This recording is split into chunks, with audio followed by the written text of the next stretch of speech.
যারা আগের দুটো পর্ব দেখেছো ওই গল্পটা আমি শেষ করব আজকে। তো রাহুল ওই যে পড়ে গিয়ে অজ্ঞান হয়ে গেল। তো তারপরে বেশ কিছুদিন কেটে গেছে।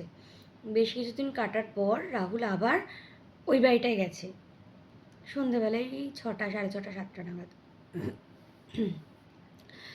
গিয়ে সে ফিল করতে পারলো যে ওই বাড়িটার মধ্যে এখনও অদ্ভুত কিছু আছে।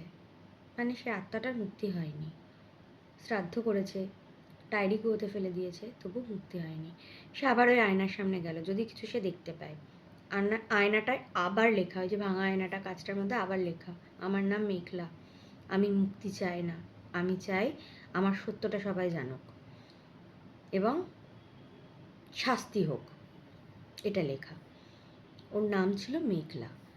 এবার তখন রাহুল তার সাথে কমিউনিকেট করার চেষ্টা করলো। রাহুলও ওই কাচের মধ্যে লিখলো, মানে ও একটা রেড কালারের স্কেচ পেন নিয়ে গেছিলো। ওই স্কেচ পেনটা দিয়ে ও লিখলো, তুমি আমায় তোমার সত্যটা বলো এবং তুমি কিভাবে মুক্তি পাবে সেটা বলো। তুমি কেন এইভাবে ঘুরে বেড়াচ্ছ এবং তোমার শ্রাদ্ধের পরেও তুমি কেন মুক্তি পেলে না সেটা বলো। তো তখন ওখানে আবার লেখা ফুটে উঠেছিল যে আমি তো এইভাবে মুক্তি পাবো না, যতক্ষণ না সবাই সত্যটা জানছে এবং যতক্ষণ না পাপীরা শাস্তি পাচ্ছে ততক্ষণ আমার আত্মার মুক্তি হবে না, এটাই বললো সে। তারপর রাহুল জিজ্ঞেস করলো যে তুমি মানে কিভাবে মারা গেছিলে তাহলে বলো। তখন বলছে এই বাড়িটার মধ্যে বহু বছর আগে জমিদার পরিবার থাকতো এবং তারা ওই মেয়েটিকে আর কি অন্যায়ভাবে ওই যে বাক্সটা খুঁজে পেয়েছিল, প্রথম এপিসোডে বলেছিলাম, ওই বাক্সটার তলায় ওকে জ্যান্ত বন্দি করে রেখেছিল। মানে একটা ঘর মতো বানিয়ে ছোট্ট একটা, যেখানে কোনো হাওয়া আলো বাতাস কিছু ঢোকে না, ওখানটাকে বন্দি করে রেখেছিল এবং লোককে বলেছিল মারা গেছে। এটা হচ্ছে আসল ঘটনা। এবং ওই মেয়েটি ছিল হচ্ছে ওই জমিদারের ছেলেকে, ওই মেয়েটি ভালোবাসতো। আর মেয়েটি ছিল একটি গরিব কৃষকের মেয়ে। তো তাকে জমিদারের ছেলে বিয়ে করে নিয়ে আসার পর তাকে ওইভাবে অত্যাচার করে ওই কক্ষের মধ্যে না খেতে দিয়ে, না ইয়ে করে অন্ধকারে বন্দি করে রেখেছিল এবং সে কষ্ট পেয়ে পেয়ে পেয়ে পেয়ে মারা গেছিল এবং লোককে বলেছিল সে মারা গেছে, কুয়োয় ডুবে মারা গেছে।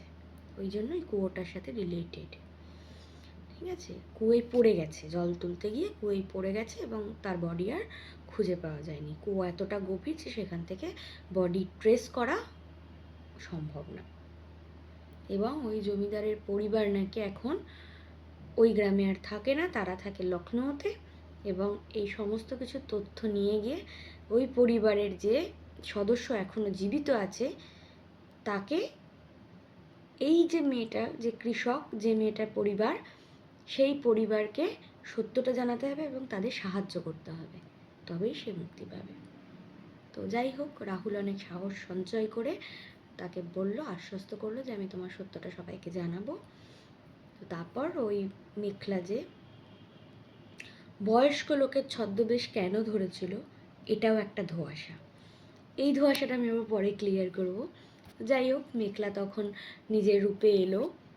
নিজের রূপে এসে ওই যে বয়স্ক লোকটার ছদ্মবেশ ধারণ করেছিল না, ওটা ওই মেঘলার এখনকার যে পরিবার রয়েছে, এই পরিবারের যে বাবা রয়েছে তার ছদ্মবেশ।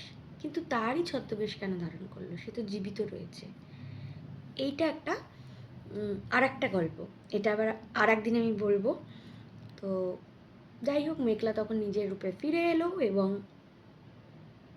তার মুখে একটা মানে হাসি, বিকট হাসি, বাট সেই হাসিটার মধ্যে না মানে কোনো রকম কোনো অদ্ভুত জিনিস রাহুল আর নোটিস করলো না।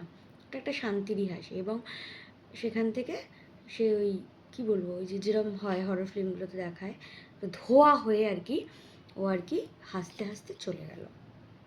ঠিক আছে, এইটাই হচ্ছে তার লাইফের স্টোরি।